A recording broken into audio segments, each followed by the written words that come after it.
Hello friend, আজকে নিয়ে এসেছি একটা খুবই ইন্টারেস্টিং একটা অঙ্কটা বোর্ডে লিখে রেখেছি আগে থেকে। এবার আমি অঙ্কটা সলভ করব। বলেছে মোবাইল ফোনের একটি নম্বর 10 অঙ্কের। সাধারণত সব মোবাইল নাম্বারে হচ্ছে 10 অঙ্কেরই হয়ে থাকে। তাহলে আমরা 10টা অঙ্ক প্রথমে লিখে নেব। 1 2 3 4 5 6 7 8 9 10, 10টা অঙ্ক। নাম্বারটি প্রথম 4টে অঙ্ক 9 9 8 7। তাহলে প্রথম 4টে আমরা বসিয়ে নেব। বলেছে 9 9 8 7। তার বলছে শেষ 3টে অঙ্ক 3 5 5। তাহলে শেষ তিনটে হচ্ছে কত বলছে? 3 5 5। বাকি অঙ্কগুলি প্রত্যেকটি ওপরে দেওয়া অঙ্কগুলি ছাড়া অন্য অঙ্ক এবং পৃথক। মানে এই যে নাম্বারগুলো আছে সেগুলো হচ্ছে এই সব নাম্বারগুলো থেকে এই 3টে ঘরে নাম্বারটা আলাদা হতে হবে।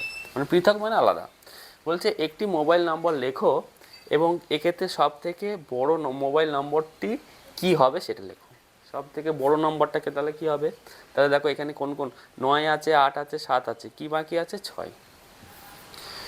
9 8 7 6 5 আছে, 5 হয়ে গেছে। তাহলে কি বাকি আছে? 4 বাকি আছে। তাহলে 9 8 7 6 4 5 3, আর কি বাকি আছে? 2 বাকি আছে। তাহলে হচ্ছে এটা হচ্ছে সব থেকে মোবাইল নম্বরটি কি হবে? এটা হচ্ছে সব থেকে বড়। এই মোবাইল নাম্বারটা হচ্ছে সব থেকে বড়। তাহলে হচ্ছে এটাই হচ্ছে উত্তর। Thank you for watching this video.